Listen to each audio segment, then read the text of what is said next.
That's good. Okay. Let's see, can I test? Test. That looks like it's testing good. Here. iPhone. Hey, Matt. Yeah. Can you come help me connect stuff? How do I connect, please? I have a meeting started. I need some help. There's 3 people in. Need some help.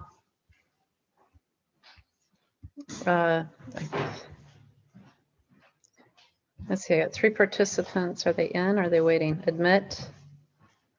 Need help. I need to connect things. Hearing. I need to connect hearing. Hey guys, can you hear me? Steve, you're on mute. I can. Hey. Oh, good. Yay. And Charles is there. How are you guys? Yeah, there you go. My husband. He's right here. Say hi, Matt. Hey, Matt. Hey, Matt. Yeah. He's sort of disappearing in and out. His I got body kind of thing. my black screen or whatever. Yeah. I got a black shirt on. I don't mix with the green screen. Yeah. Put up here. It goes, well, oh, you got a blue screen now. Do you actually have a green screen behind you, Charles? Yeah, I do. Yep. That's it's cool. My kid's a film student at NYU, and he left his come on, stop. That's very cool. Stop. There we go. So anyway, so there is a green screen right behind me. Yes, he didn't bring it to school.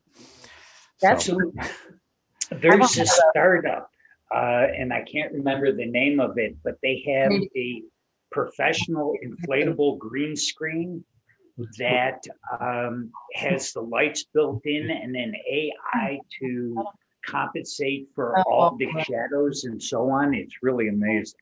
You're right. Huh.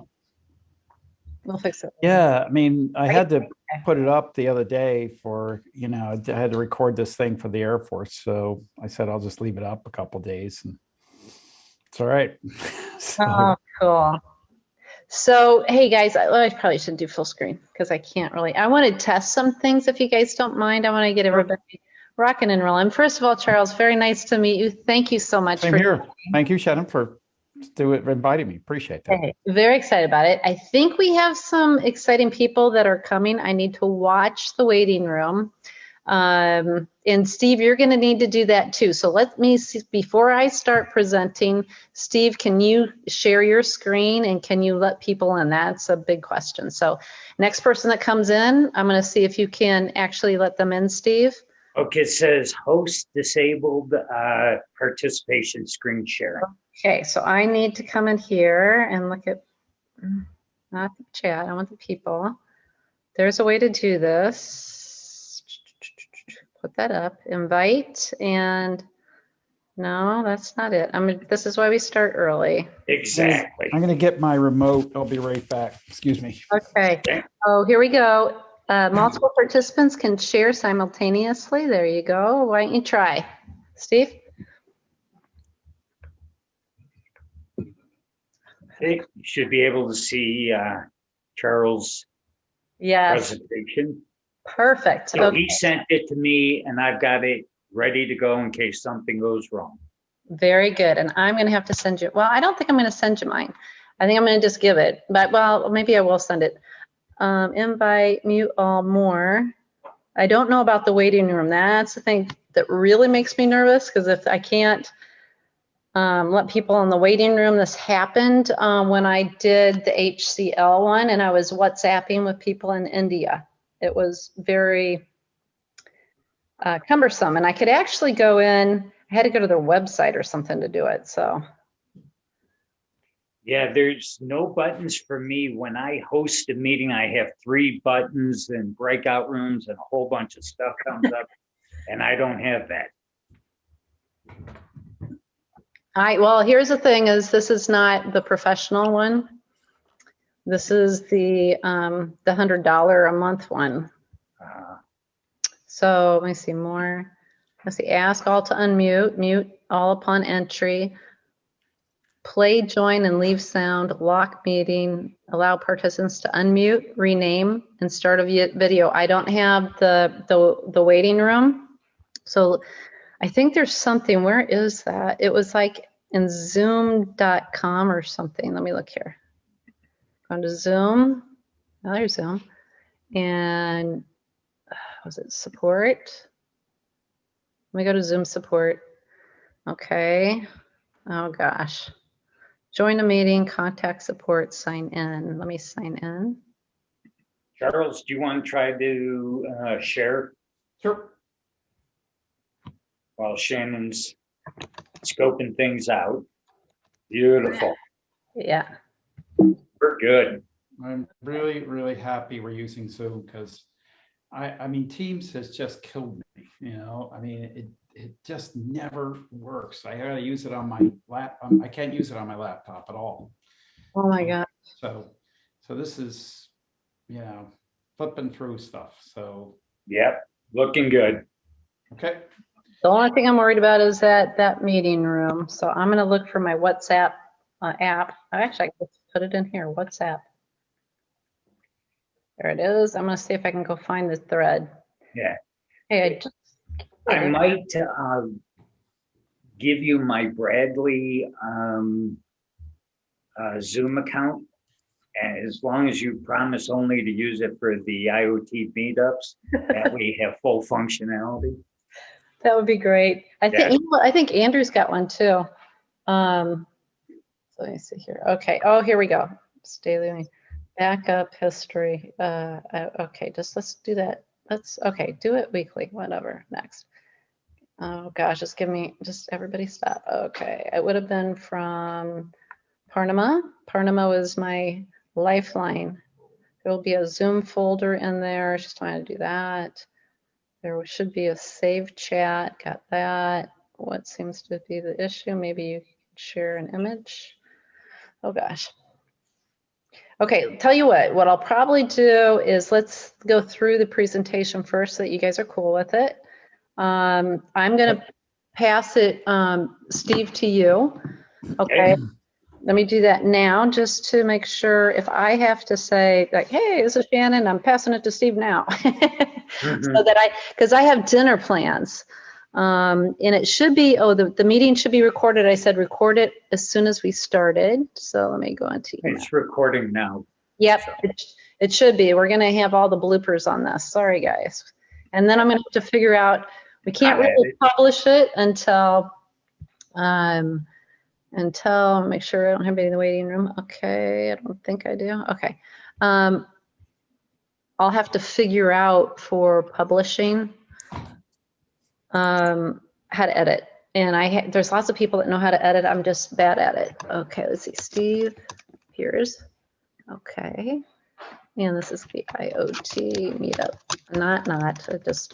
Thank you, autocorrect. And just let me go ahead and attach. File, every app attach file. I have been in so many different applications. It's really frustrating. Documents. We are in there. Where am I at here? YouTube launch. Here I am. Link to IoT. I think this is where it's at.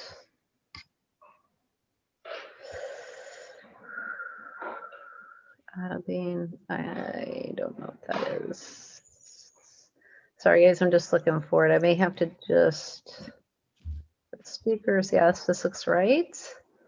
Is there more? Is that just the only thing? That is what kind of file is it?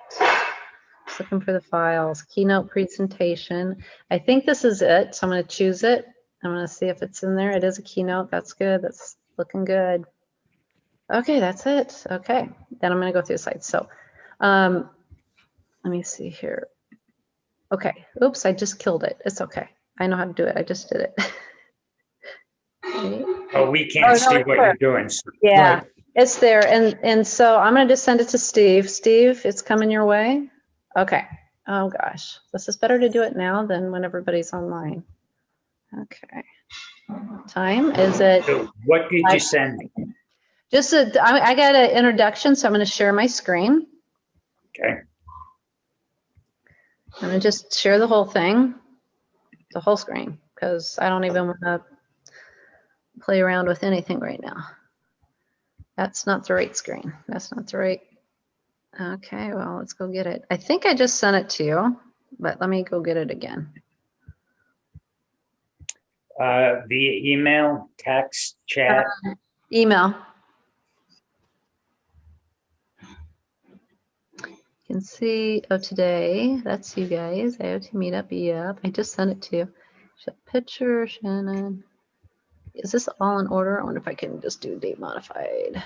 Okay. Since you have a Mac, it's super easy to trim it. You just open it in QuickTime, and you go to edit, and then trim, and then a little yellow thing shows up. You grab one end, you bring it to where you start, and then bring the other end to where you end, and then you're done. Then you just say save, just so you know.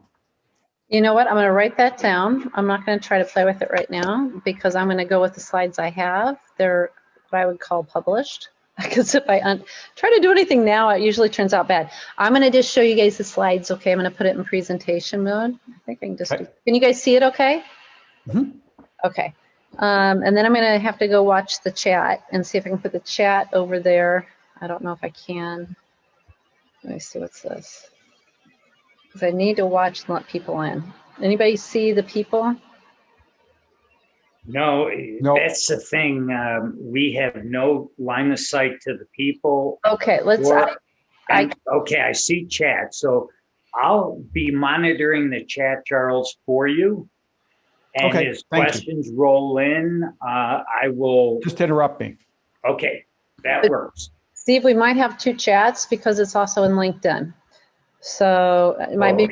Nice. Okay, it's okay. If I have to stay here, I will, and I'll miss dinner, and my family will still love me. So let's Probably. Here. Probably. Mine wouldn't. I'm gonna have to share my other screen. Steve, let's do this. Do you know Apple pretty well? I'm still learning. No, I don't know. I'm Windows. Let me just stop sharing. It's okay. I can share it. Hold on just a second. Escape. There we go. And now I got my presentation. I can't see you guys, but that's okay. I'm going to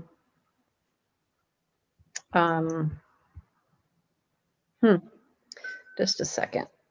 I'm going to bring this. There we go. There you guys are. Okay. We only have 3 participants. We still have time. Okay, I'm going to share a screen and I'm going to share the other screen. The reason is then I can see this. I have another screen over here. And by the way, Apple works wonderful.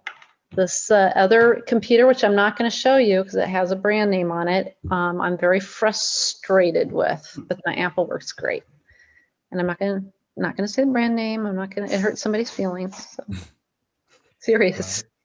If it's Dell, get rid of it. I don't own a computer. It's my work computer. Yeah. Okay, here we go. What can you see? Your an island. Yeah, Catalina Island. Good. Now I'm going to put this in play mode. How's it look? Perfect. Wait, okay. So let me go up to the front. I still can't see the other screen, so I'm not sure how to do that. So Steve, you may have to present, or Charles, send it to Charles and he can present. He knows apples. But this is how I'd like to start off, is just that, hey, my name's Shannon Duvendak. I am the head of manufacturing for T-Mobile. I actually want to put head of technology manufacturing technology for T-Mobile. It's a fairly new position for me. And I also lead the IoT Meetup. And you can see that we actually had an event with a 5G,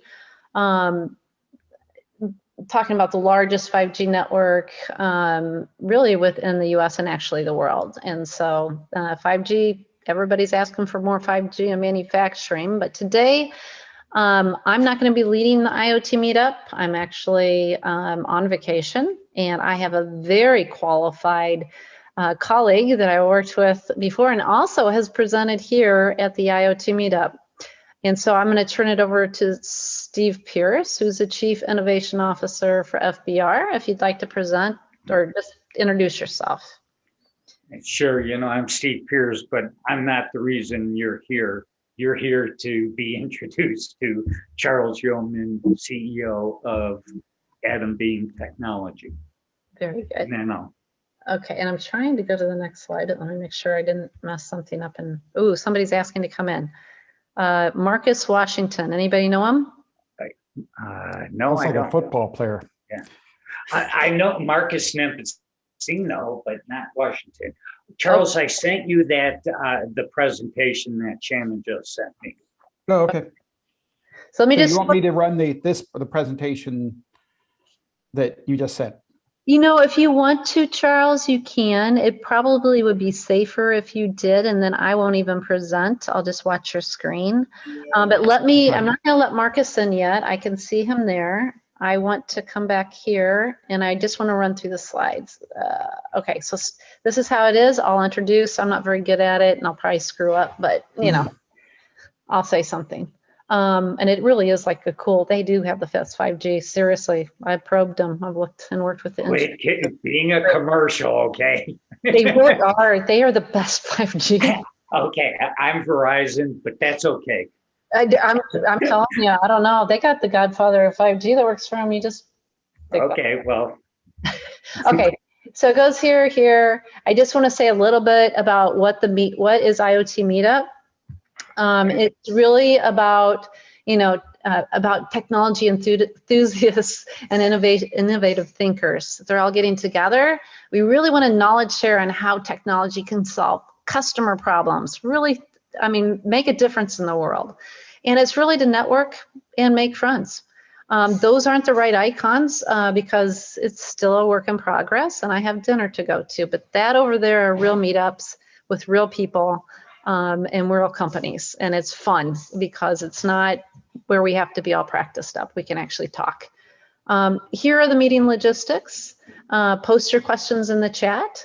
And I would ask maybe if we could watch the chat, Steve, maybe we could have you watching one chat and Charles watching the other, or both. There's chats in both, or just Steve, you just watch the chats. And Charles, I don't know. I'm watching this through Zoom. I'm not watching it through LinkedIn. So I think you can do both. I started this one through the LinkedIn. So maybe you drop off and start. I think it's the same thing. Just go to the LinkedIn page. We'll try it. Anyway, I'll keep going and you can maybe play with that for a little bit. Charles, you're going to be focusing on just showing the presentation. Yeah, so, yeah. It'd be good for me not to watch chat if I can avoid it. Don't watch chat. You're going to just watch the screens and we'll, right. Even I will not go to dinner if we're not ready. Okay. I've got it teed up, the deck that you sent on Keynote. And so, you know, that's good to go. And it's just a question of, you know, I'll do that. And then I can flip over to mine, which is in PowerPoint. And I'll just share a screen rather than sharing individual, you know, Perfect. And we are still 5:20, so we're okay.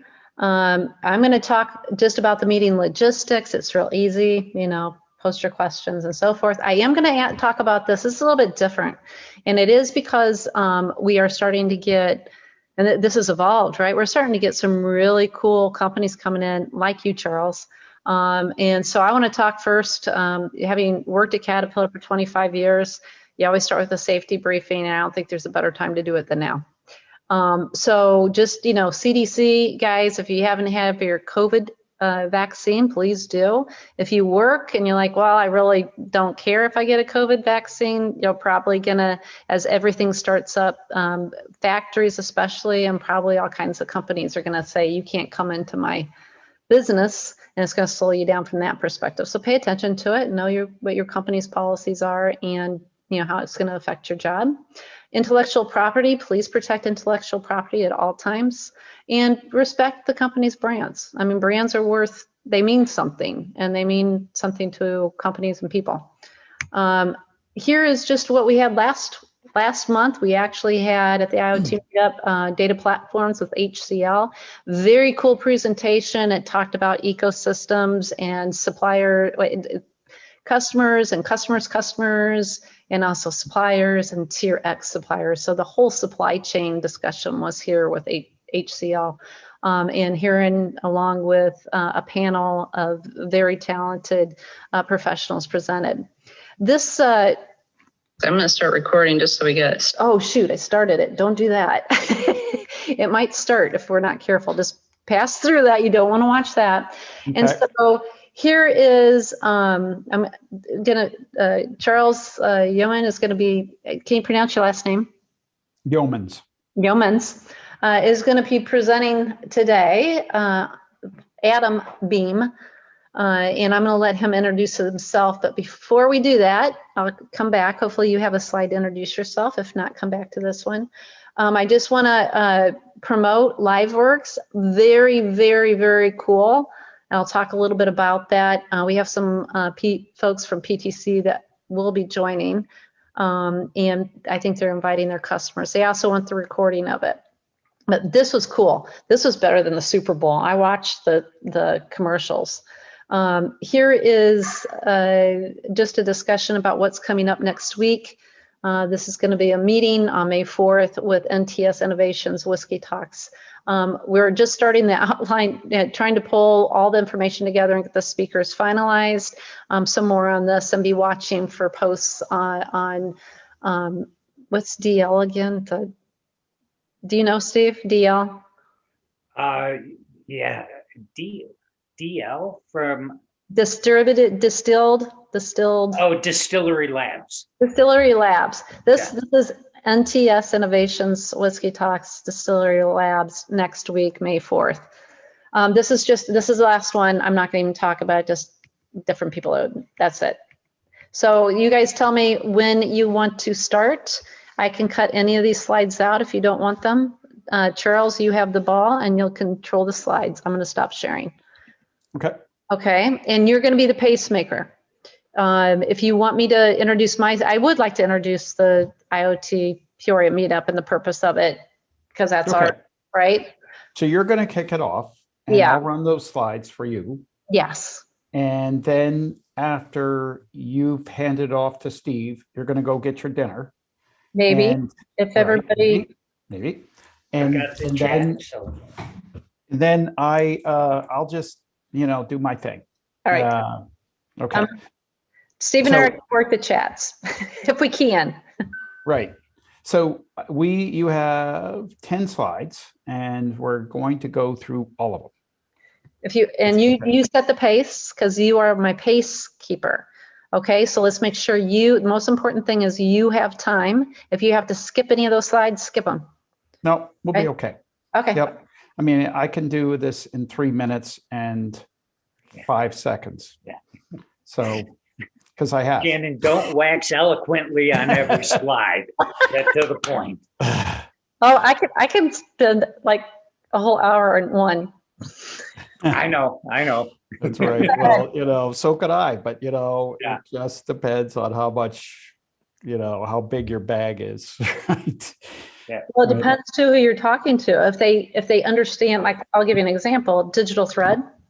If you understand what a digital, we've got people ready to come in. I don't want to miss them. Yeah, why don't we just start inviting them in? And Okay, I'm gonna admit. I think we're good. Charles, you're Good to setting go. the pace.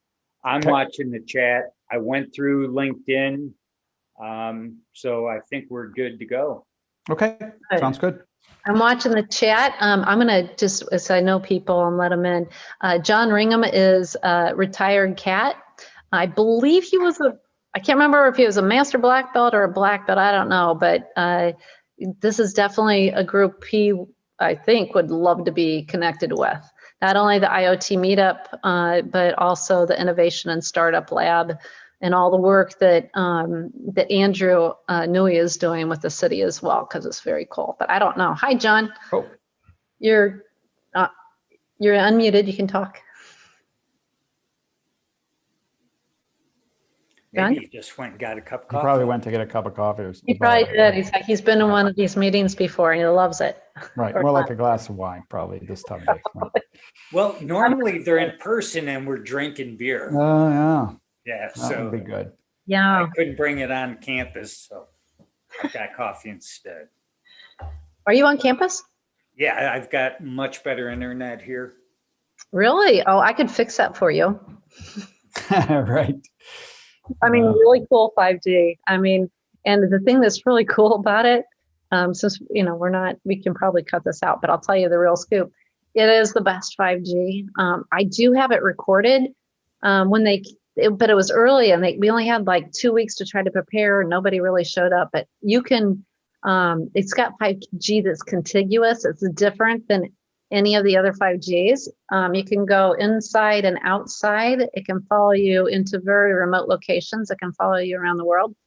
And if they haven't, like, you have a problem and you don't have connectivity, they could probably, I'm pretty sure it's like any engineering group, right? They'll fix it. They'll kind of cock their head sideways and go, I think I can fix that, right? You know, they're very capable, and they have one heck of a customer care group that's been outside, very focused on an individual, that is now focused on businesses that they've also brought inside to focus on their people, not just their customers, but their people. So it's a very cool company. Just saying. Yeah, that's what I use. Do you? See, you're smart. Have you tried it? Have you done speed tests? I got more people to let in. Yeah, I have. Right. And the now. FCC thing too. You know, the FCC is trying to get data. Hey, we just got an expert on T-Mobile who just joined, Tony Kerrigan, and he truly is an expert.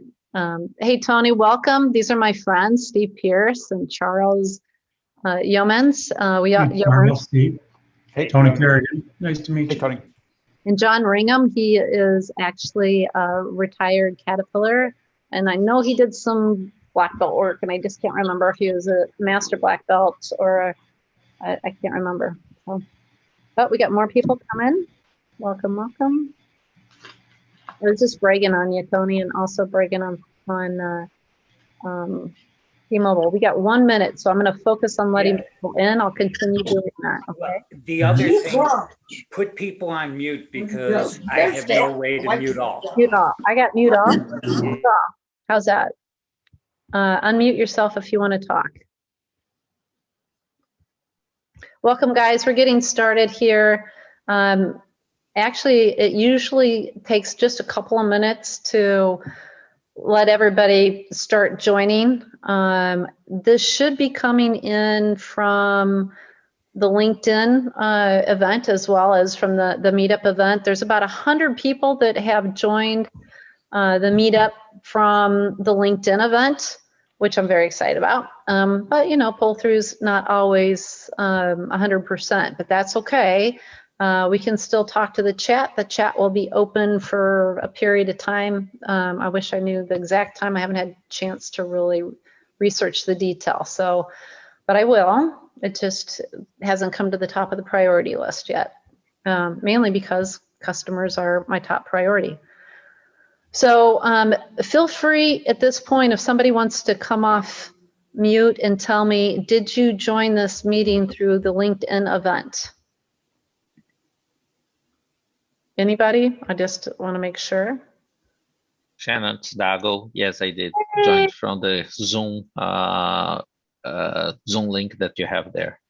Hey guys, that's another friend of mine, Dago Goncalves. Calvis, if I'm doing that right. Oh, we got lots of people coming now. We also have Keith on. All right, I'm going to keep admitting people. You keep admitting them, and then we'll let Charles start it up. Okay.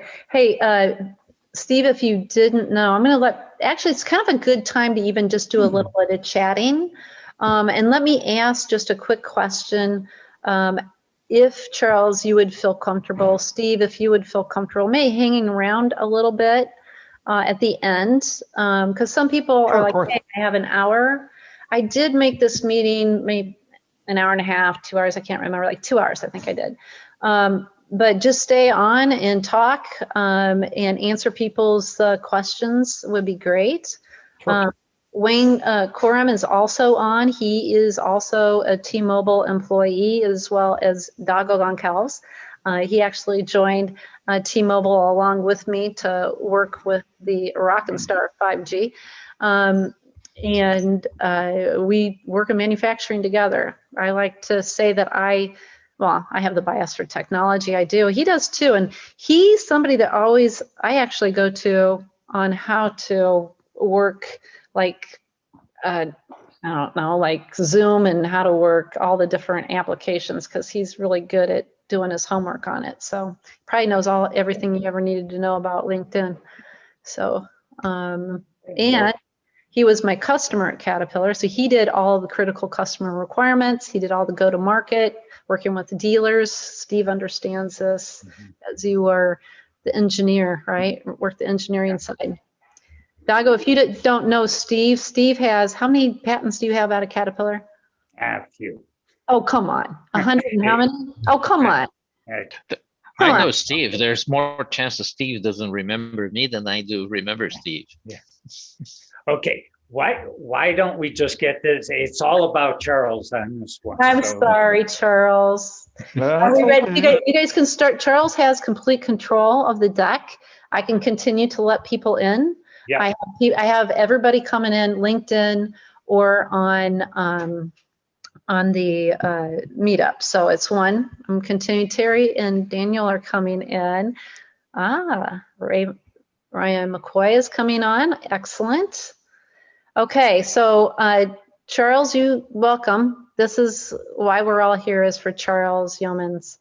And so Charles, you have the deck for today. So I'm gonna let you be our pacemaker, okay?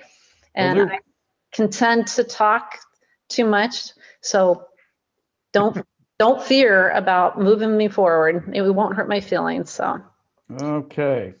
We see. All right, perfect. I'll watch and let people in as well. I'm multitasking here. So welcome everybody. We do have over 100 people on LinkedIn that did accept the invitation. It means they're interested. Let me go ahead and introduce myself. If you don't know me, my name is Shannon Duvendak, and I do lead the Iot Peoria Meetup here in the Central Illinois area. My title is head of manufacturing T-Mobile. I actually am in negotiations with my boss to see if I can put technology on there, because I'm a technology enthusiast. I will say though, we had T-Mobile join and join the meetup and actually give a presentation on 5G. It was fantastic. They did a great job. Unfortunately, it was kind of rushed. And so I'd almost want to redo on that. And I do have the recording of it. It's just uncut. So I'd prefer to really, I guess, polish it a little bit before. You want to go to the next slide? Okay, Mr. Steve Pierce is here to back me up. He's my friend. I've worked with him at Caterpillar, Chief Innovation Officer of FBR. And he also has spoken at the Iot Meetup. He is here to back me up because I am on vacation. And I'm supposed to go have dinner with my family. My family will forgive me because they love me. If I can't, for some reason, let people in or the chat, see both chats. So we'll work on that. Next slide. A little bit about the Iot Peoria Meetup. This was actually started by Terry Lewis, who is online with her husband, Daniel. These are real meetups that happen. You can see my friend Brian over here. He is from, I want to say the name of it, but I can't, it's too small. It starts with an N and the Taurus, but I can't, that's not even the right one. Anyway, Capgemini is also presented. They actually were talking about mobility and transportation in their presentation. And then again, several different companies who came in and actually presented. This is actually WePro up here. So it's a group of technology enthusiasts and innovative thinkers. This is not to be a formalized presentation. It is one in which things are not perfect. You can even see it here on the slide. This is a work in progress that I was working on and ran out of time before we got here. So I don't have all my icons where I'd like. This is about knowledge sharing, how tech can solve customer problems. Very, very focused on the customer, laser focused. And it's about networking and making friends. So this is just making connections. Let's talk about technology. Feel free to put things in the chat. It's not a formal meeting at all. We have 2 chats that are going on right now here in the meetup and then also out on LinkedIn. So Charles is in control of the slides and we'll keep the pace. Thank you. Just a little bit about the meeting logistics. Please post any questions that you have in the chat. I'd also like to ask people to please leave your email and addresses and make friends and connect with each other on LinkedIn. Please stay connected. This is about making positive connections, and you just never know. The people that I've connected to and talked to because of the IoT Peoria Meetup is exciting, and I really, I know I can feel it, I can see it, I can see it by all the different companies and the people that come into the IoT Peoria Meetup and those that go into the Caterpillar coffee talks. This is starting to become a technology hub, and it has to do with some different companies like Caterpillar, Rivian. We have State Farm here. They're all starting to collaborate, and it's starting to take off. This is being recorded. I want y'all to know that. Next slide, please. Because I had 25-year career at Caterpillar, there's a few things that just really are important to me, and I really understand the importance of it. First is safety. I can't think of a more important time right now to be safe.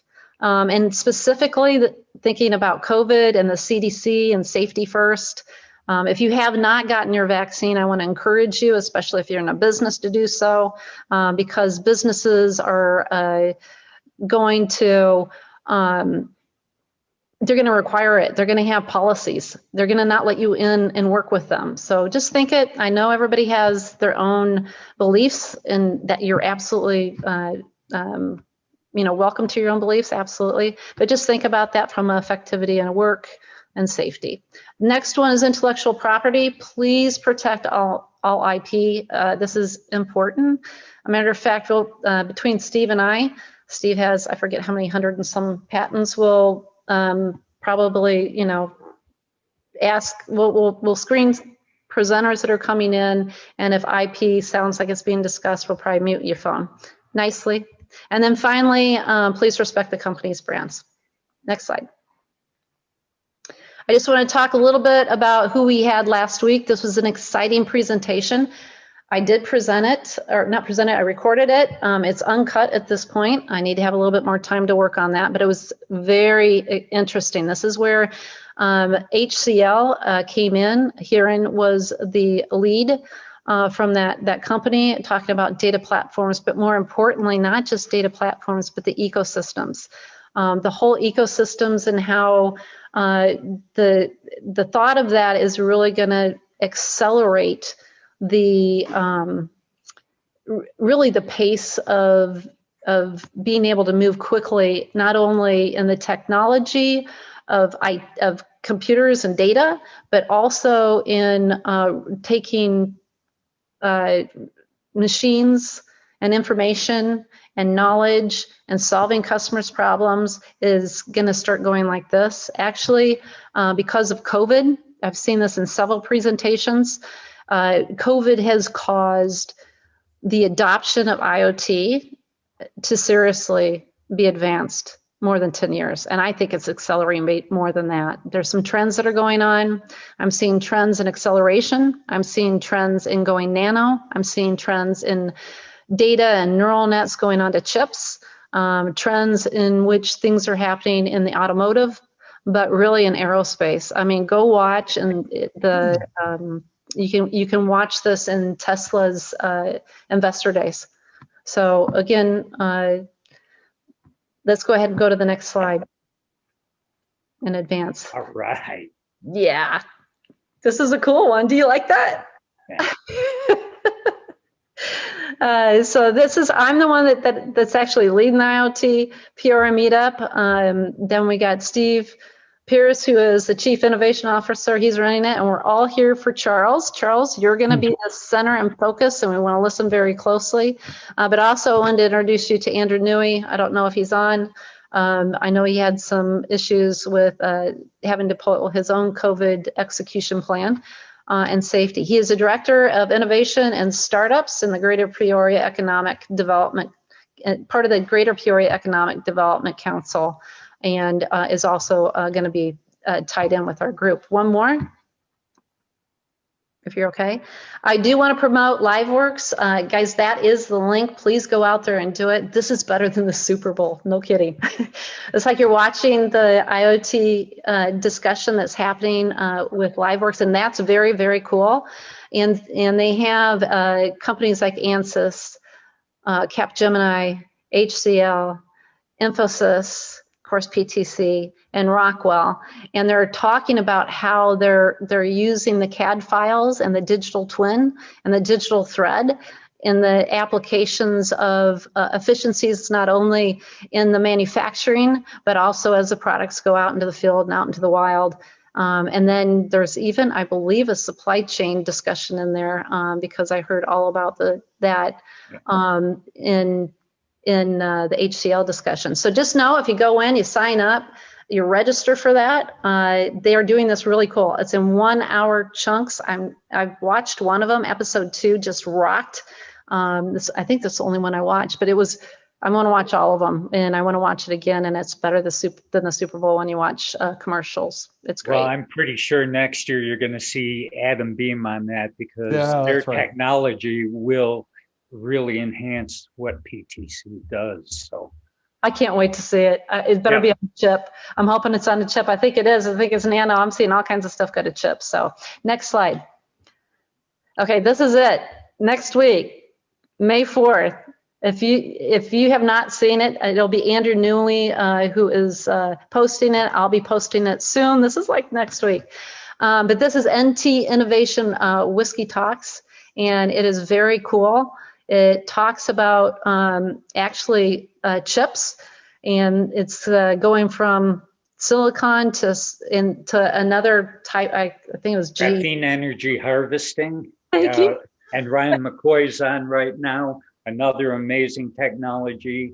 And Charles and Ryan should be getting together after this talk as well. So there you go, Steve. We're connecting the dots. It's all about startups. It's all about connecting dots. All right, cool. I think I'm done talking. I'm going to watch the chat. Please, you guys, if you haven't, you probably want to go past that. That's definitely not done yet. All right. Okay. Okay, it's all yours, Charles. Rock and roll. All right, here we go. All right. Well, I really appreciate the opportunity to talk to this group. Thank you very much for inviting me. And I think there is an awful lot of connections here that we could very well be applicable to. So I'm Charles Yeomans. I'm CEO of AtomBeam, and I'm really more of an MBA type guy than a technology type guy, but I've spent enough time in technology to be at least a little dangerous. So what AtomBeam is about is it's a software, but it can do the same thing that building out hardware infrastructure to quadruple bandwidth, but entirely with software. So I'll explain how that works, but it's a pretty radical rethink of how you would reduce the size of these small machine generated files that really can't be done any other way. So I'll tell you about how we do that. So what we're addressing is something I think everybody on this call is pretty familiar with, which is there's an awful lot of IoT data now, and there's going to be an awful lot more not too long from now. And to give you a sense of scale, so getting to 90 zettabytes of IoT data generated in 2025, the total capacity, storage capacity of all the data centers in the world combined is not 2 zettabytes.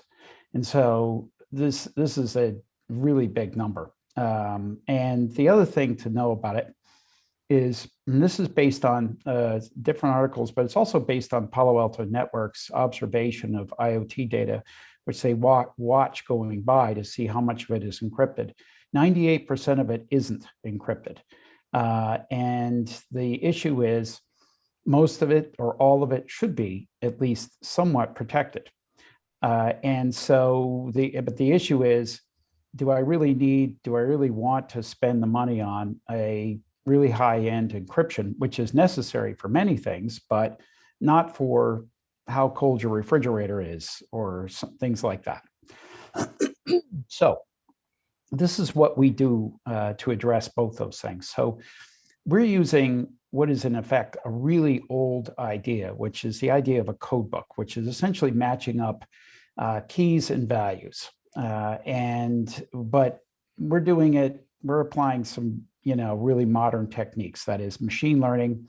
There's some pretty exotic math. This is really driven by mathematicians. And by doing that, making that combination work, we achieve some pretty dramatic results. It's really, it takes you right down to the bit level, which means that we could apply to essentially any data that has patterns in it. I'll explain how it works. So I think probably most people here know how compression works. It operates on one file, looking for repeats of patterns. And most people would tell you that it doesn't work for IoT data because IoT data files are just too small to have repetitions of patterns. And so it really isn't useful unless you're taking a whole lot of these files, packing them together, and taking the latency that is involved in that. And so what we do instead is we address that issue of being able to find these patterns.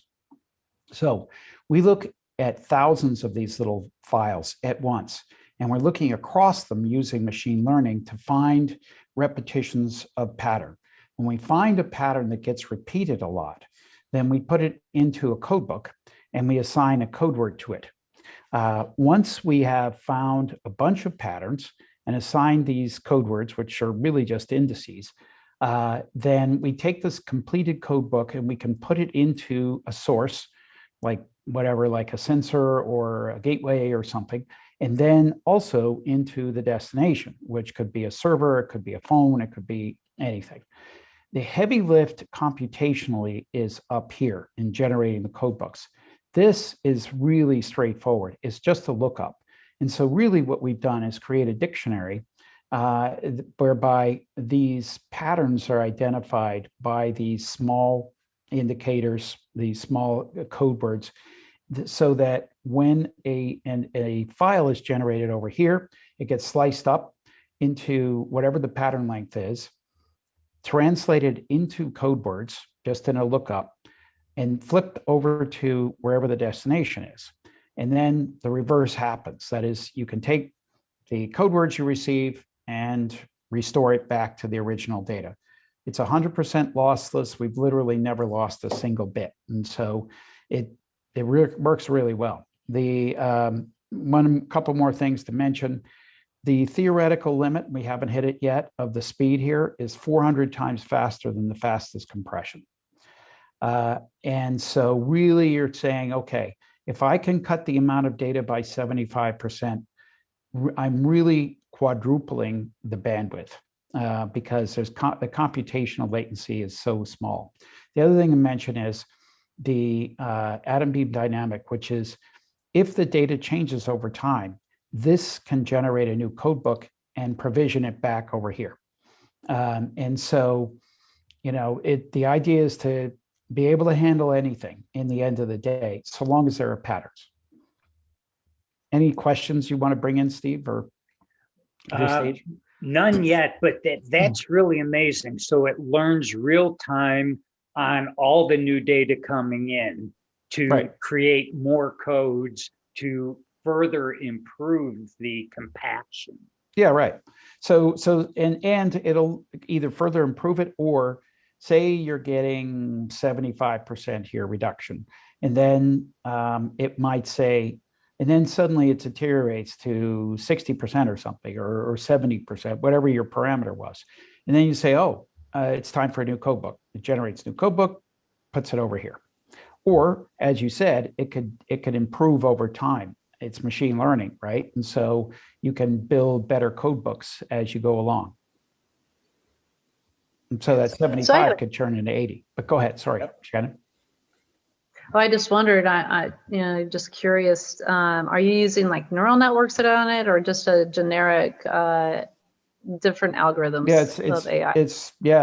No, it's not. That's not the magic. The magic is in these sort of exotic math, the exotic math piece. Yeah, it's not neural net. Okay. I know there's many different ways of doing it, right? Yeah, right. Yeah. So this is what really happens when you do this.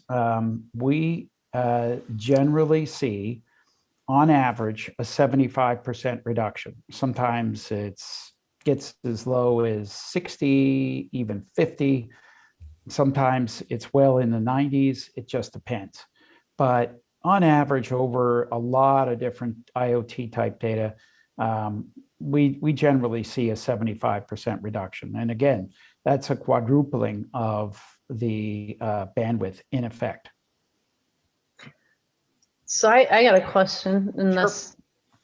So it's just easier to ask it as you go. Again, I got to try to connect with my family. So I'm really curious, right? So, if you're working for a customer, I want to really focus on the customer. And at Caterpillar, we had telematic devices all over the world, right? And it's all about getting that data.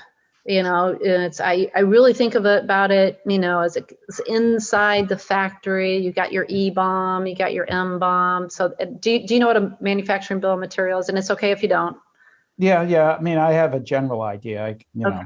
It's just engineering is basically you have all the options. It's called an E-bomb. Manufacturing, it's what kind of information do you need to go through the factory, and which lines are you going to? What material are you consuming on the line? What kind of signals do you have to send your suppliers?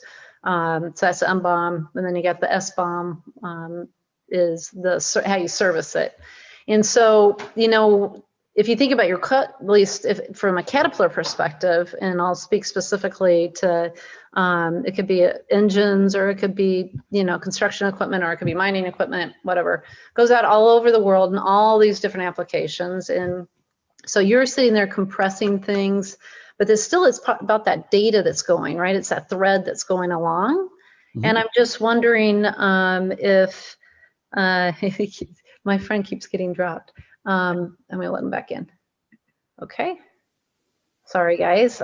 I'm talking and letting people in at the same time, but I'll let them back in.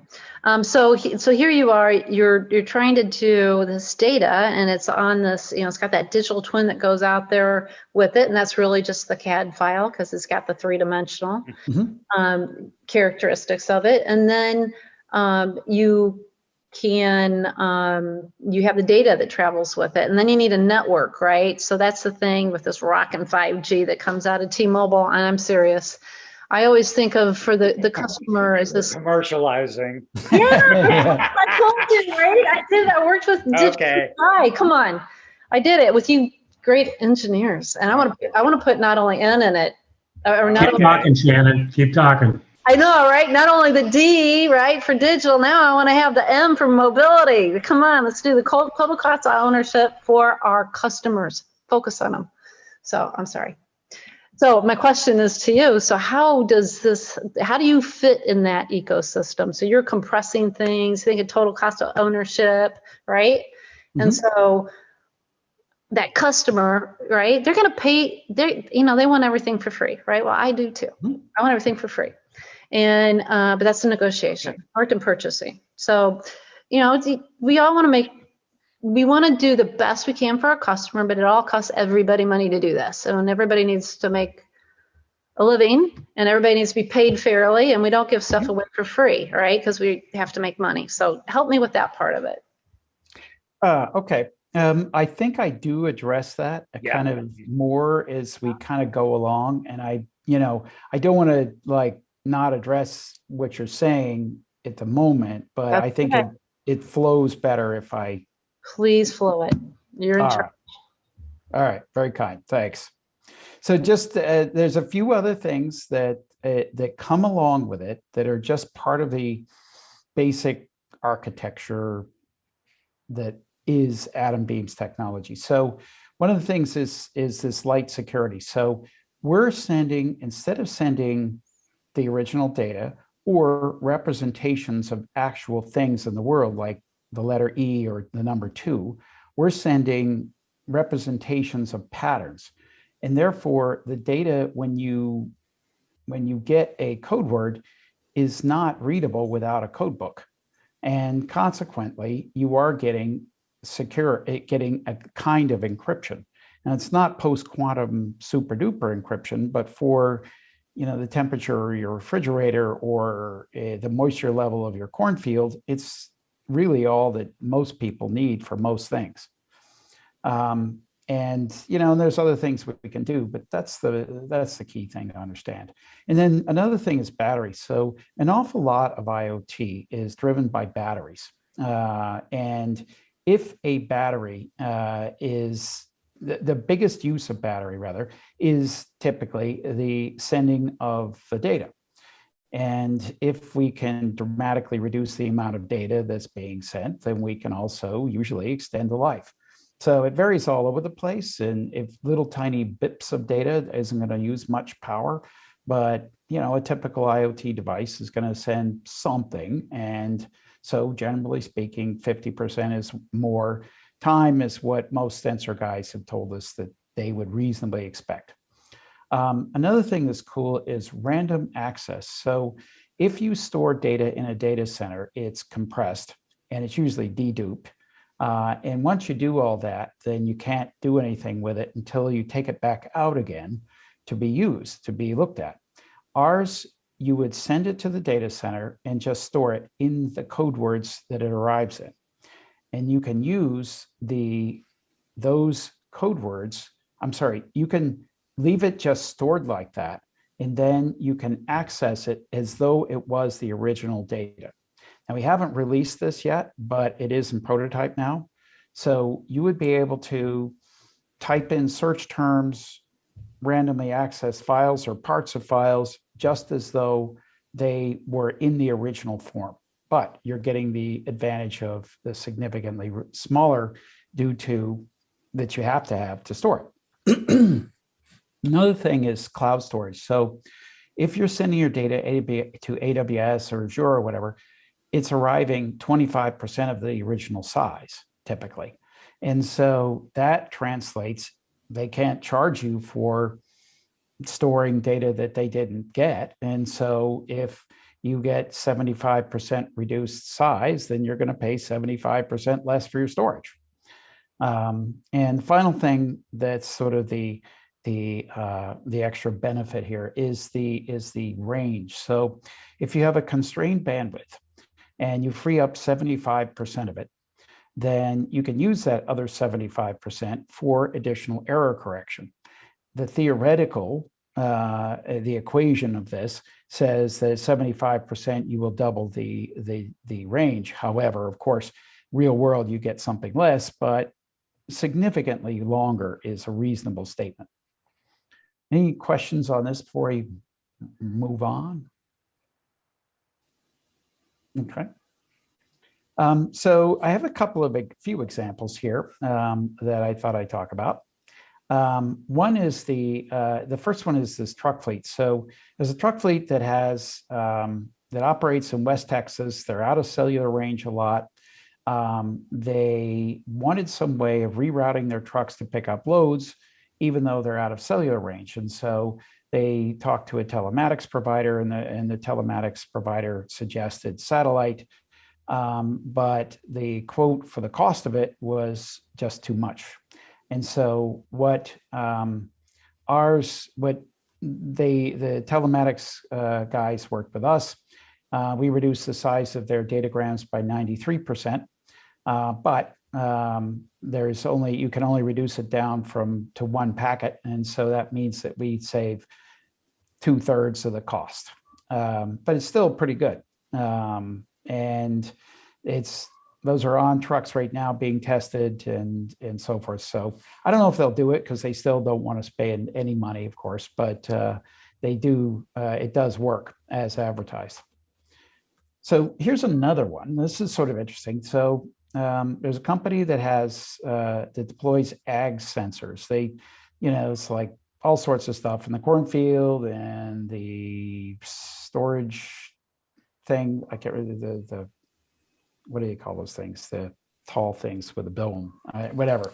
So they have all these things that monitor all these things in farms.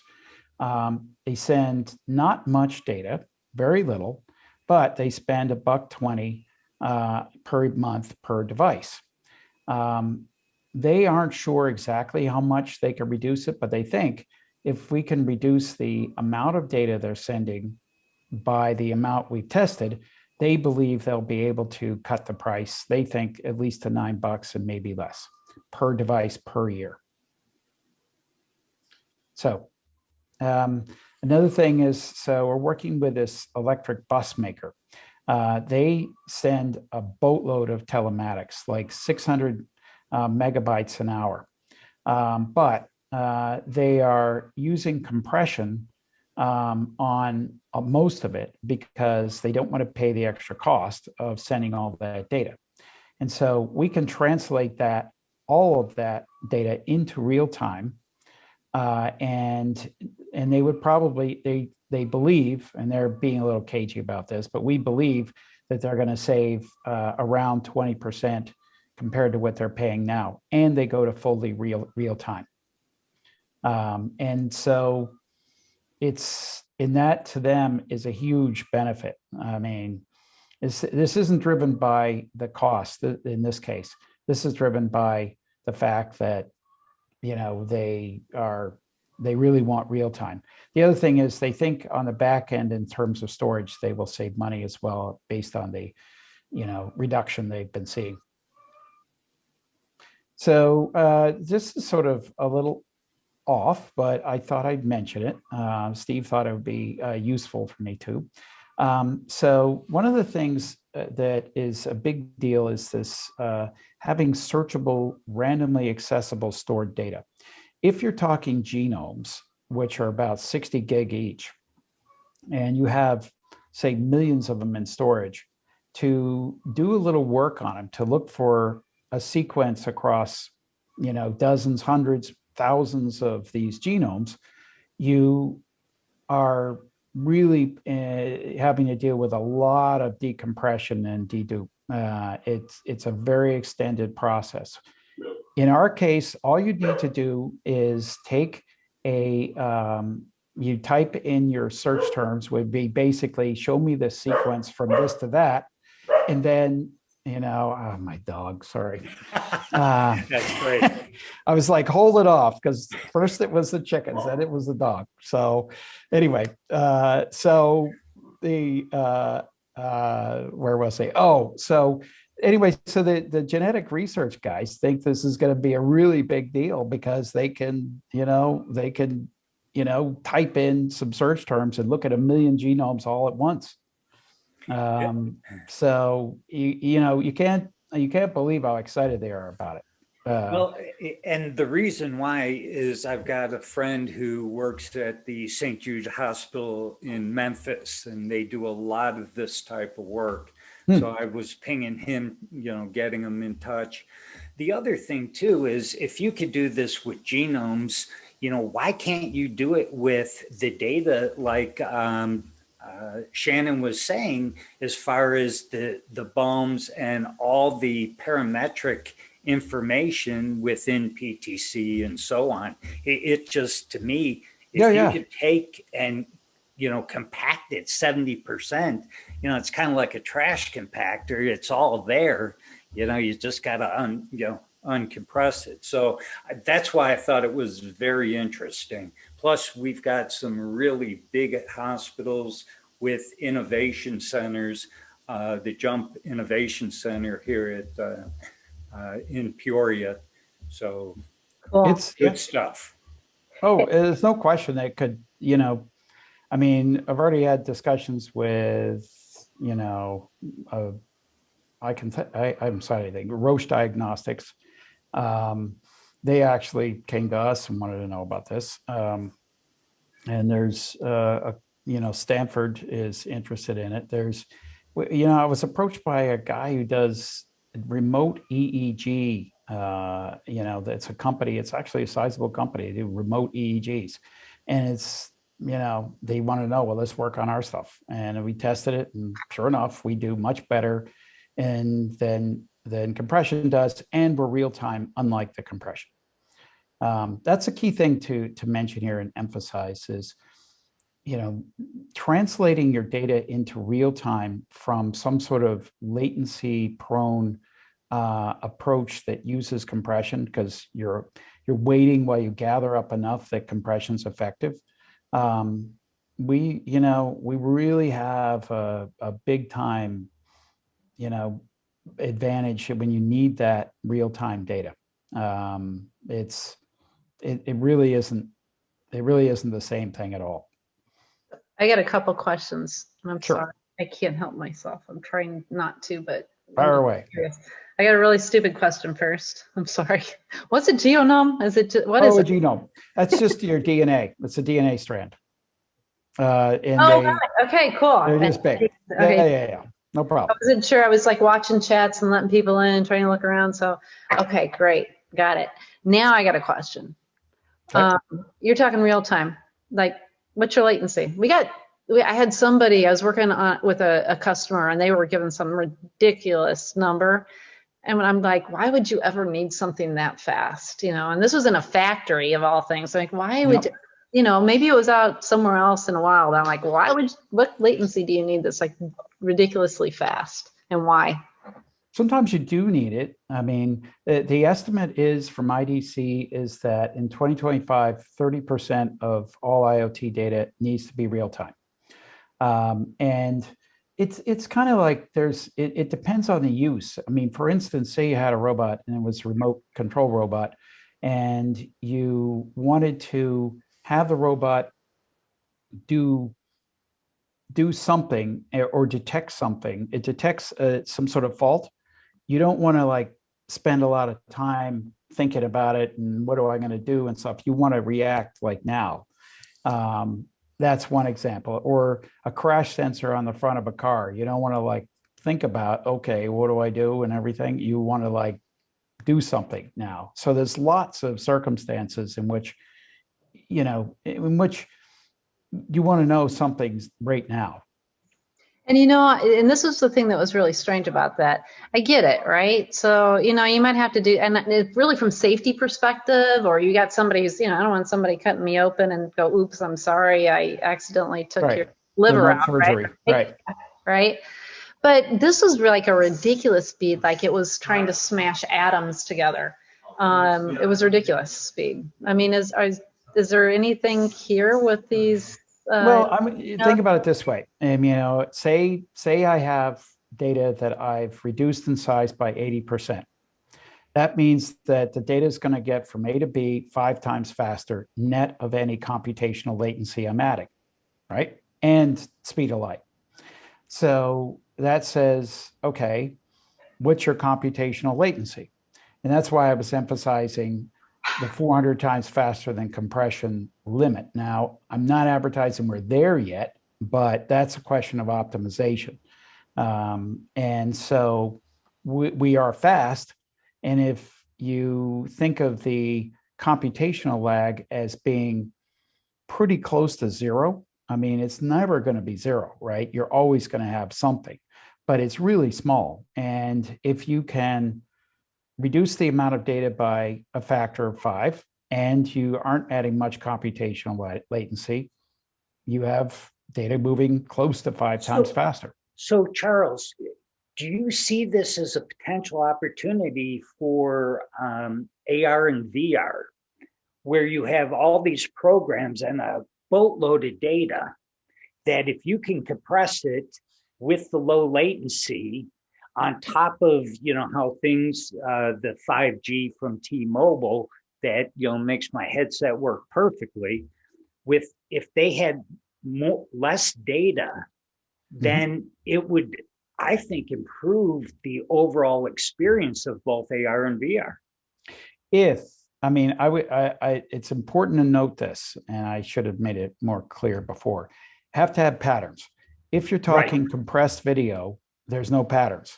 I mean, they flushed out most of those patterns. And so with respect to the video piece, we really can't do much of anything because we are focused on lossless, moving data losslessly. When you're talking about video, usually you're throwing out almost all of it to get down to the stuff that the human eye actually needs to look at. So that's one thing. Second thing is to the extent that there's other data that's moving, you're detecting your motion or whatever that other stuff is. Yeah, we definitely can affect that. Excellent. Okay, we'll let you continue. Sorry. No worries. Okay, so just a couple of thoughts here on some of the applications here that could actually work and apply, and this is an instance. So telematics, we're doing a lot of work in telematics now. And, there's lots of stuff that we can make real time. Maybe we can reduce this cost of your data. Maybe we can reduce the cost of your storage. But an awful lot of it, the focus is, especially in big companies, it's not so much about negotiating a lower price for moving the data. It's more about sort of the high speed of the data in many cases.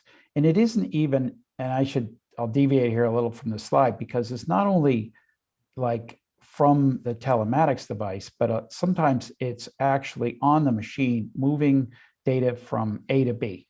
And the more autonomous things are, the more that becomes an issue. There's a lot of interest. There's a big Korean company that is not only looking at it for telematics, they're the biggest supplier, I think, in telematics for autos, but they are looking at it for moving data around on autonomous vehicles because that is a big issue. And as all sorts of machines become more autonomous, it will become a bigger issue. It's really a robotics thing. So, and just to mention a few things in manufacturing. So digital twin, you have lots and lots of data, CAD data moving. And, we haven't done a lot of work there or in robotics yet, but, we can, if it has patterns, it'll work. And it's fast. So another thing is the data center traffic. So we can move data around between servers really fast, even on a logic board between processors, even on a chip between buses. Now that's theoretical at this point, but we have a patent and we haven't chased it down yet, but that is something that could really happen. You could take our stuff, put it on a chip and have, so long as it's processed, not processing video or something, put it on a chip and have it move from bus to bus faster.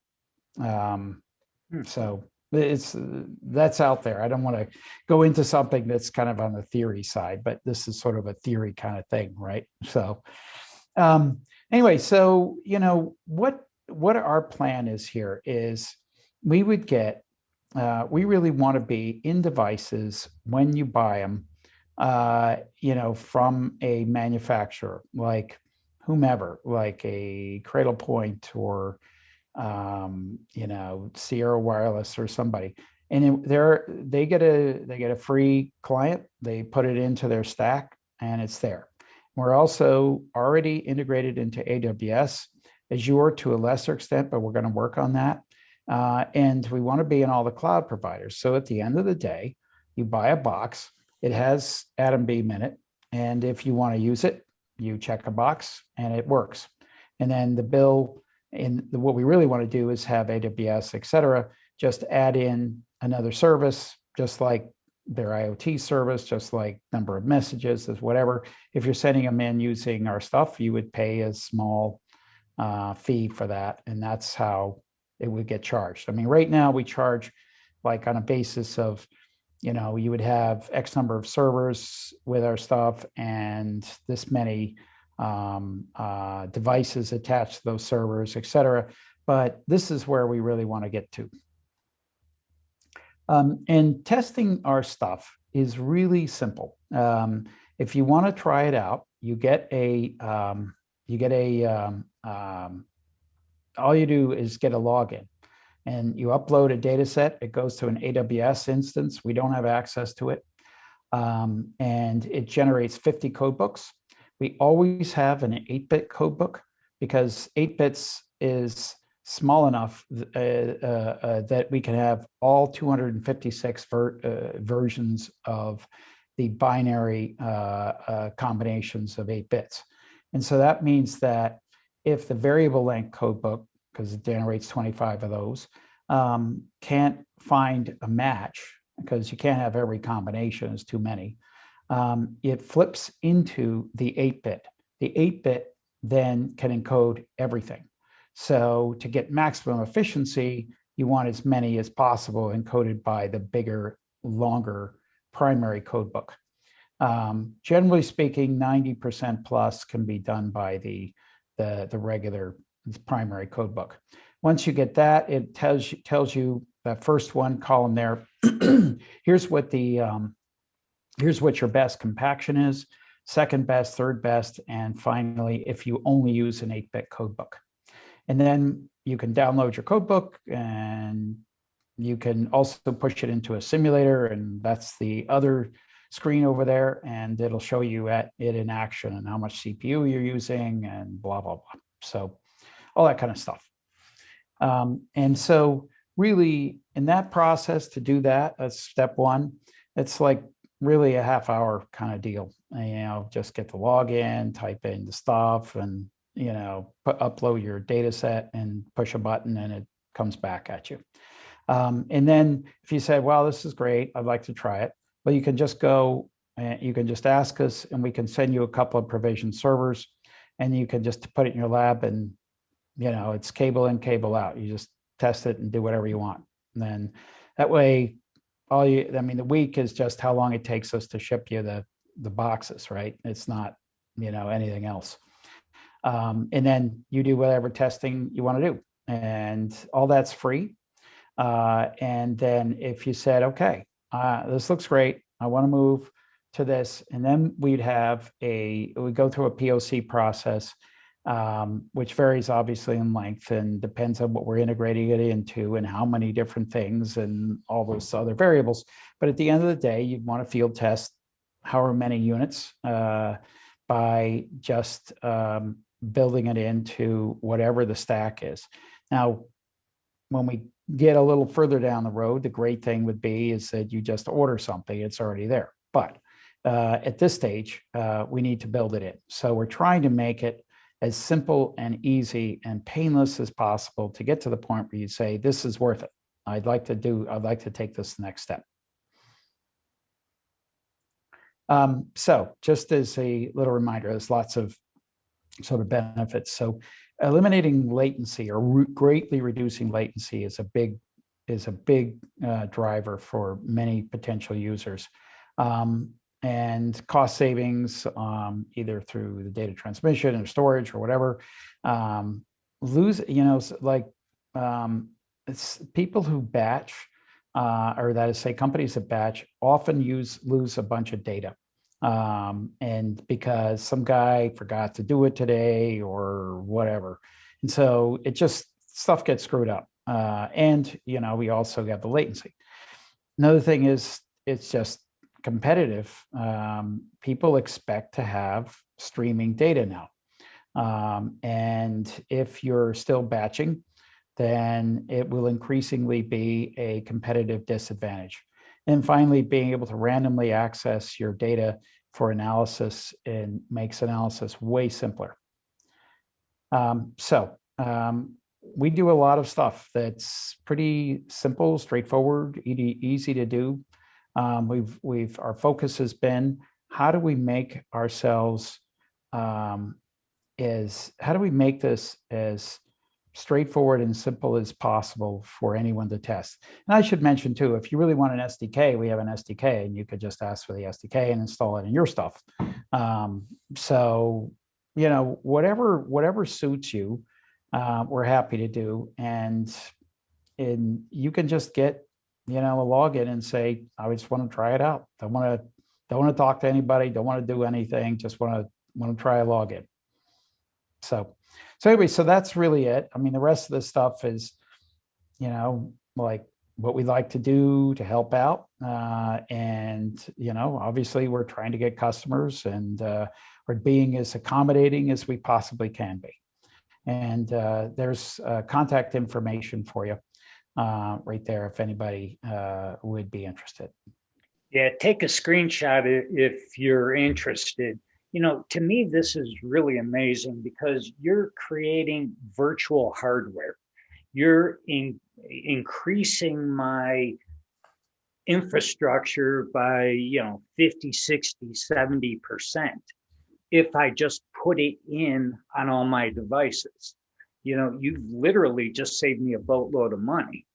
And the better the algorithm gets, the better, faster, cheaper it will become. What I'm going to do is because we have 7 minutes and then we'll stay on if anyone has questions to ask, but go ahead and unmute your mic and ask Charles questions if you have any. Hey, Steve, if I can just make one comment, because my family Sure. really give me dirty looks now. I'm in big trouble. They still love me. So I'm just, honestly, the type of content that we have in our little IoT Peoria meetup, I can't imagine how this thing would explode if we had the backing of some, you know, rock star companies, you know, like T-Mobile or PTC or whoever, you know, with their great marketing capabilities, and just add it, you know, it had time to promote it and add it. And I think the total cost of ownership from sponsors would be pretty low. Just a thought, you know, and then we could tie it to the Innovation Center, and then we could tie it to schools, and we could tie it to cities, and we could make a whole, you know, actually, here's a great vision, right? This whole tech center corridor in central of the United States with some rockin' universities up in Chicago, really tying it to something that I learned from Terry Lewis, following her around, was something called P33. So I don't know. I think it could. I think the time's right. I think we got, you know, everybody helping each other and caring about their families. And you know, you go into the grocery store, I'm seeing old people trying to use technology and young people trying to help them use the technology. So I think the time's right. And this is pretty cool technology. Well, you know, we worked at Caterpillar, and we know that to get a big corporation to move and to sign on the dotted line, you know, even if you have the best technology ever, you know, if you've missed the budget cycle and so on, I think what would be kind of cool is we get some medium-sized companies and really put this into action. That is like how we've really tried. Sorry to interrupt. No, you go right ahead. I seriously do have to go. I'll say one last thing. If you watch investor days of lots and lots of companies I do it just because I enjoy it. And then I also do it, you know, if I'm trying to make sure I understand a customer and kind of what they're going for. But there's lots of budget out there. There's lots and lots of budget out there. They're underinvested. I'm seeing the words in investor days, multiple companies underinvested in technology. They have budget. I think we just have to go get it. Hey, Charles, yes. This is Terry Lewis. This was very interesting. Can you expand a bit more on your commercial model and some of maybe some other use cases of where you've had people, you know, successful? Oh, sure. Yeah. So let's see. So I would say, so what I talked about, I'm sorry, I'm gathering my thoughts here. What I talked about back here, I want to emphasize, where is it? Here is where we're headed. Right now, what we do is we say to a user like this electric bus company, okay, it's $15,000 per server per year, plus in that case, we're charging them $5 per bus per year. They're getting way more value than that out of it, but they're, you know, early customers, and so early customers get a deal.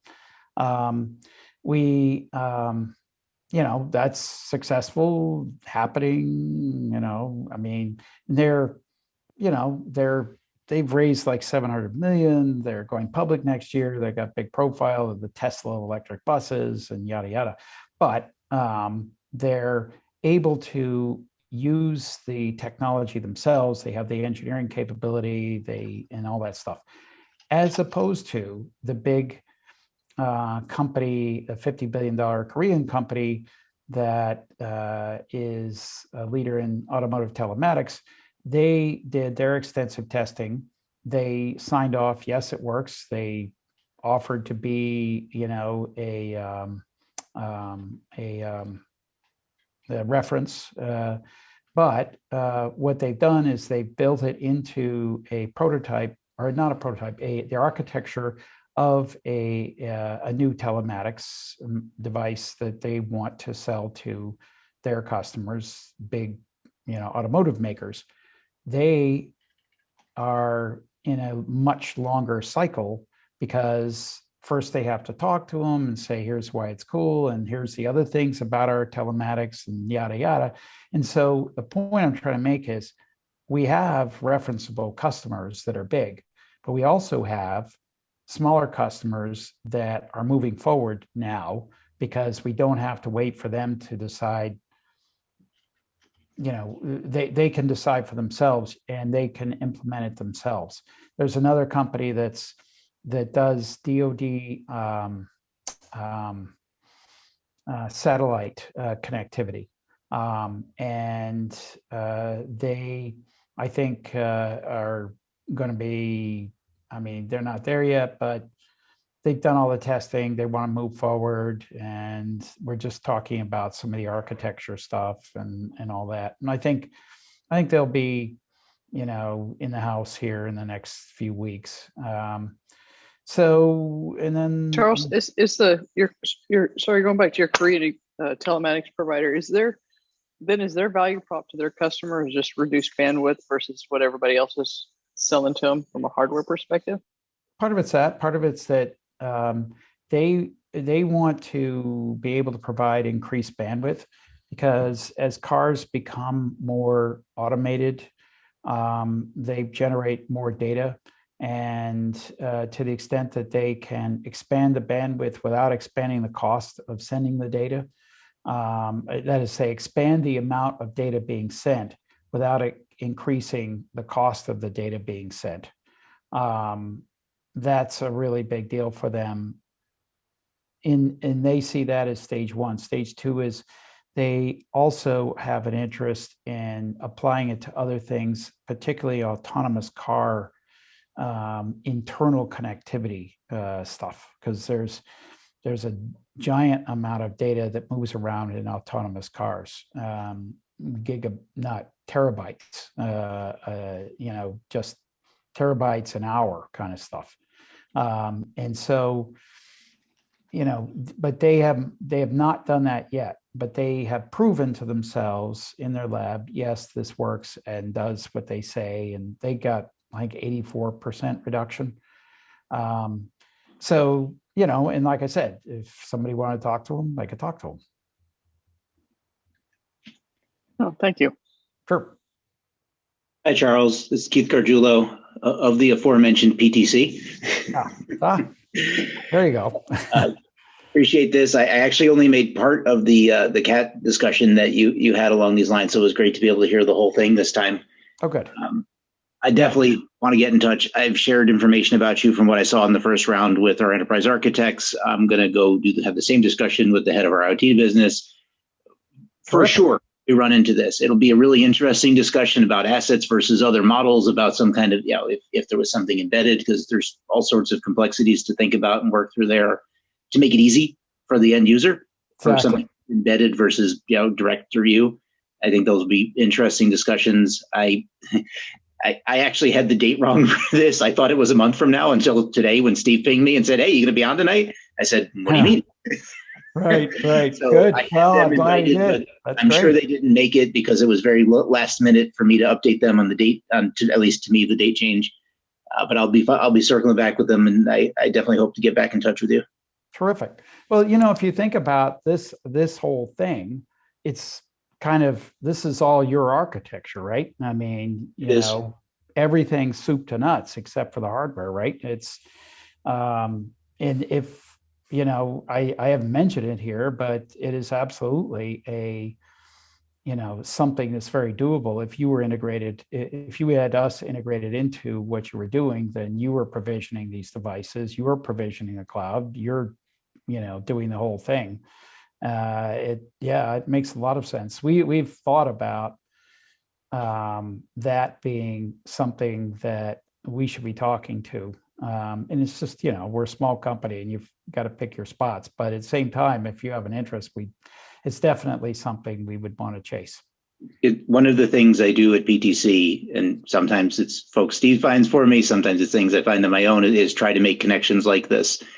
Sometimes it is hard to, within PTC, to get certain things raised above the noise level of what everybody's already going on.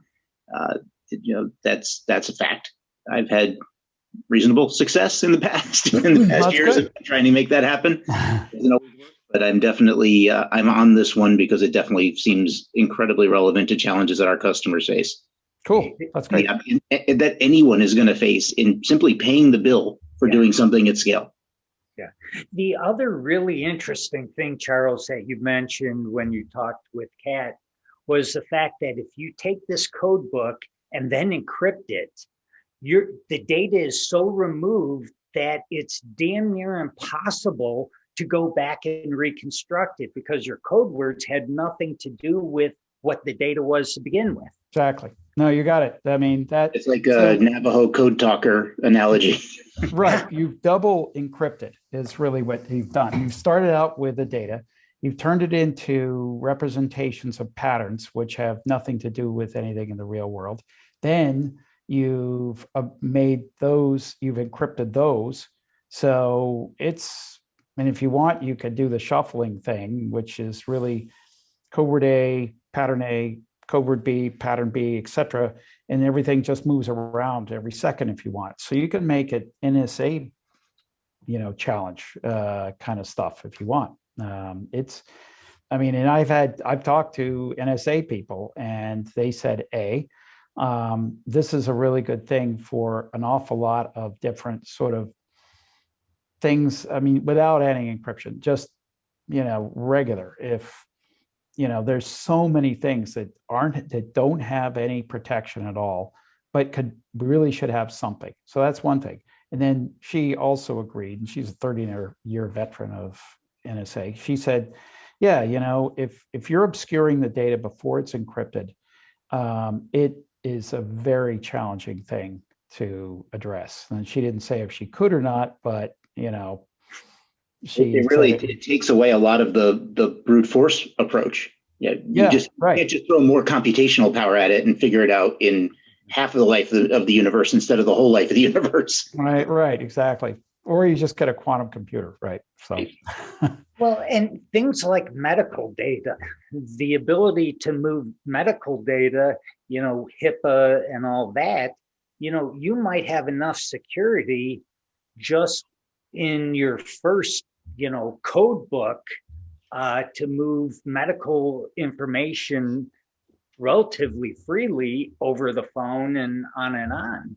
Yeah, so that's what that EEG guy, that doctor says. Okay. One thing he's thinking about, right? Yeah, no, you're right. I mean, it's again, not post-quantum super duper encryption, but do I really want to spend $1 adding that to my moisture sensor in my soybean field, right? Yeah. I mean, which costs 50 cents.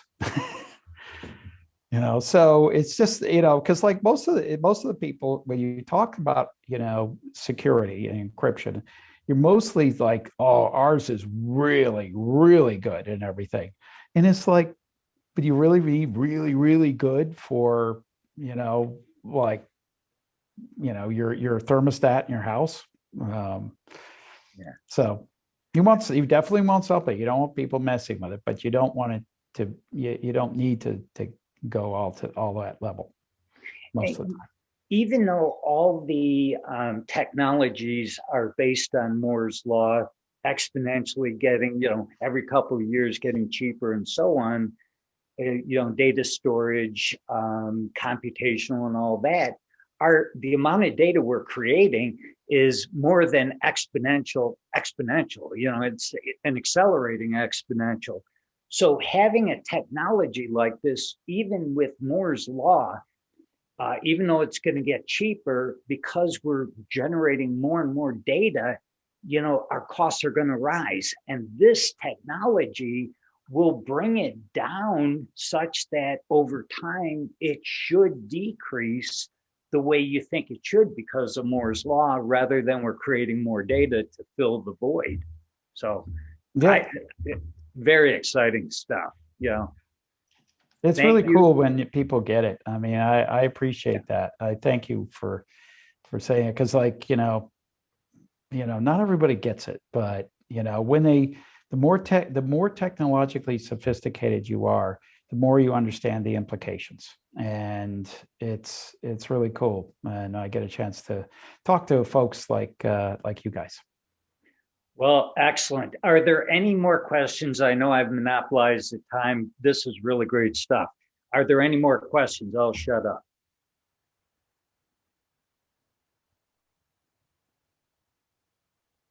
Okay. I'll take that as Charles. Thank you so much. My pleasure. Once again, could you put your contact information up one more time? Yep. If you're interested, take a screenshot of it, copy it down, take a picture, whatever you'd like to do. But, feel free to reach out to them. Please. Any use cases you have, you make it so easy. So it's easy to experiment. Failure doesn't cost anything. It's a learning opportunity. You take a chunk of your data, you feed it in, and you see what happens. So, really, really great stuff. Other than that, thank you. And hopefully somebody gets in touch with you from this area. And there's a few people I want to introduce you to a little bit later, and I'll make those connections. Thank you. That's great. I appreciate that. And thank you everybody for showing up and listening in. It's really great when you have a chance to talk to people and tell them, be a little proselytizing. I agree, I admit, but I do get excited about this stuff. It's really cool. This could be how in the future, how just most machines talk to other machines. It could be. Definitely agree. Have a great evening, everyone. Thank you for joining. Take care. Great presentation. Thank you very much. Appreciate that. Yep, enjoyed it a lot. Thanks. Yeah, thanks, John. And nice to meet you.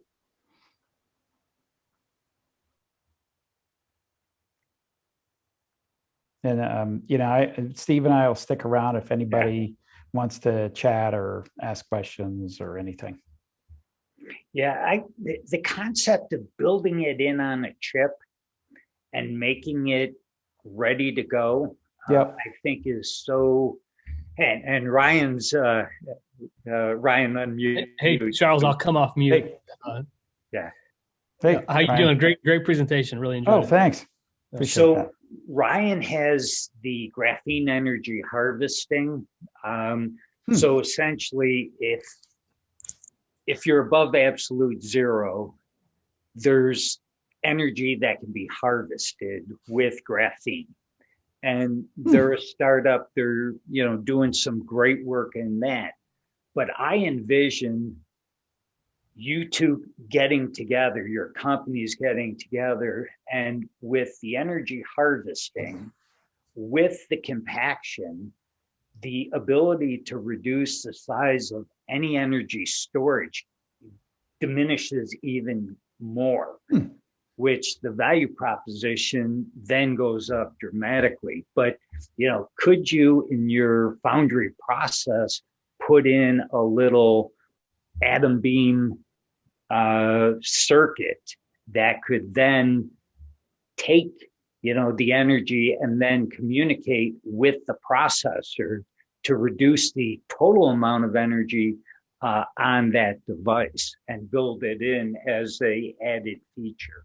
So way out there. I know you got to get the harvesting right first, but that's right. Yeah. So Charles, to fill in some color on what Steve is saying, we're developing a technology that was that originated at the University of Arkansas, and it's a nanoscale energy harvesting technology that we're packaging on a chip. So we're essentially creating a sort of a little wind farm on a chip is what I've referred to it as in the past. The difference between us and a wind farm is you need wind in the case of the wind farm. In our case, all the energy harvesting takes place at nanoscale, and it's packaged inside the chip. The really interesting physics that is makes interesting. that all Wow. happen. But the interesting thing for me, listening to your presentation, we're used to looking at the IoT market and talking to customers about the energy problem or the battery problem that you mentioned. Yeah. Because if you've got a large network of sensors and they're all operating on coin cell or AA batteries, there's a lot more labor than you would think to go change out those That's batteries. what everybody's told us, right? You get this, people who really have to deal with it have a lot stronger opinions than someone who's sitting in their office thinking theory, Right. And so that was interesting to hear you say that. One thing I haven't thought very much about, because it's really not our focus, is the data, like you're talking about. We know there's an energy problem. Haven't thought much about the data problem and cost of moving data off device to where it needs to get processed. So, fascinating for me to learn about that. Yeah, thanks. Yeah, no, it is something that, we thought of, and then I don't know whether it was some sensor guy told us about this or we thought of it first. I can't remember, but I will tell you what's interesting is when you run into people who have like smart buildings and others who use lots of battery powered sensors,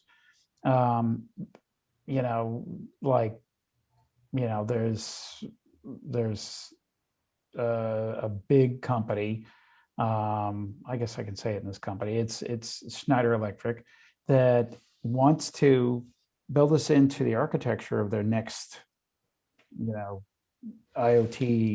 next smart building stuff or architecture. And the reason, they're going to save money on the backhaul, but it's really more about they need to extend the battery life. They see that as a big competitive advantage for them. They don't have to add, more battery power. They don't have to do anything. They just put us in the stack and, but at the end of the day, what we really need is for them and others to build this in, and it could be something like a PTC building us in, and then it just, is provisioned that way. But it's about the built-in and advanced thing. That's really, important for us. I mean, that's where, when we don't do that, we don't scale. It comes out of that. And really you will always need to change the battery at some point, no matter how much you compress that data or compact that data. Yep. There will always need to be a change. And that's why I look at the two of you in a few years really working together, because the energy harvesting will eliminate the need to ever change a battery again.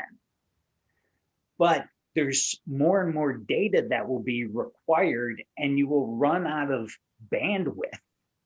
So putting you two together, it's a perfect storm. It's never change a battery and, send all the data you want. And then somebody even mentioned on the chat that you could put edge computing, so you can, with your codes, do your edge computing as well. And with your energy harvesting, it becomes one of a very amazing.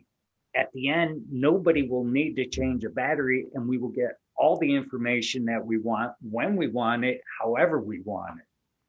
Yeah, you're right. That is the vision, right? I mean, that is where things have to go. Well, you think about things like there's this guy, this Gartner analyst that I talked to that, he says, look, we count on innovation happening that we don't have any idea what it is. And one of those things is simply the amount of data that it will be generated by IoT, especially as things become more autonomous. There's no way that the network that is in existence now, or even being contemplated, the networks will be able to handle all that data. That just means that something has to happen.